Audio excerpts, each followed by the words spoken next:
Hey, what's up mga ka-adventure? Alam nyo ba na may bagong bukas na milk tea shop dito sa may bayan ng Kalasyaw? Kaya tara, samahan nyo na naman ako para sa ating panibagong food trip adventure. So yun ang mga ka-adventure, andito na nga tayo sa may The Red Brew. Halos katapatan lamang to ng SNR, ang Bunao Highway, Kalasyaw, katabi ng Pangasinan Toy Car. Hey, what's up mga ka-adventure? Andito tayo ngayon sa may bagong bukas na milk tea shop dito sa may Kalasyaw, Pangasinan, dito sa may The Red Brew.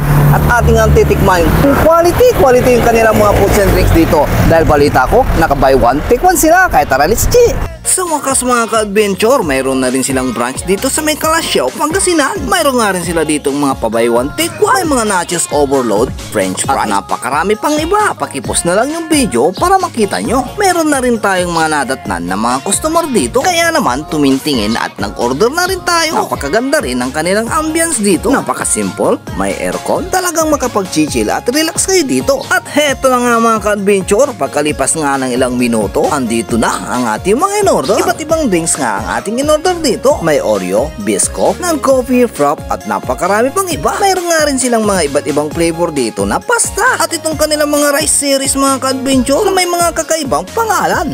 Hey, what's up mga ka-adventure? Nandito na nga tayo sa may The Red Brew, located at Bunao Highway, Kalasyaw. Halos katapatan lamang ng SNR. Kaya tara, let's check. Tikman na nga natin kung quality yung kanilang mga pinagmamalaking foods and drinks dito sa may The Red Brew. Ito nga mga ka-adventure yung tinatawag nilang Fiesto Pasta.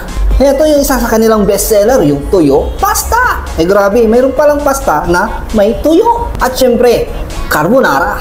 At heto mga ka-adventure, mayroon nga sila ditong rice special meals. Ito yung tinatawag nilang tinuka. Heto mga ka-adventure, mayroon ding binaboy. Mayroon din silang binaka. At heto pang maganda dito mga ka-adventure, lahat ng kanilang milk tea na may 16 ounce, buy one take one po.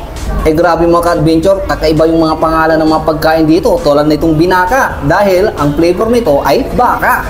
Siyempre sa unang kagat, thank you Lord agad. Malasa. At heto naman mga ka-adventure, ang tawag dito, tinuka, dahil ang flavor nito ay manok.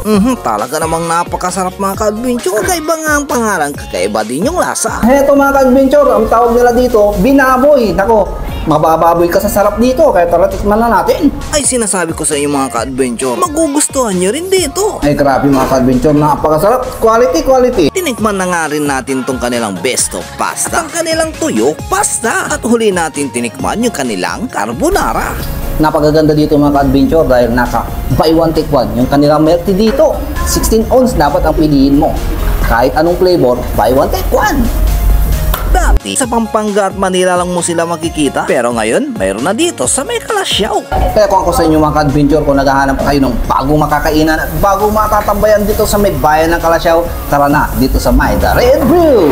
Kaya naman, yayain mo na ang iyong mga friends and family at arat na rin kayo rito sa may The Red Brew.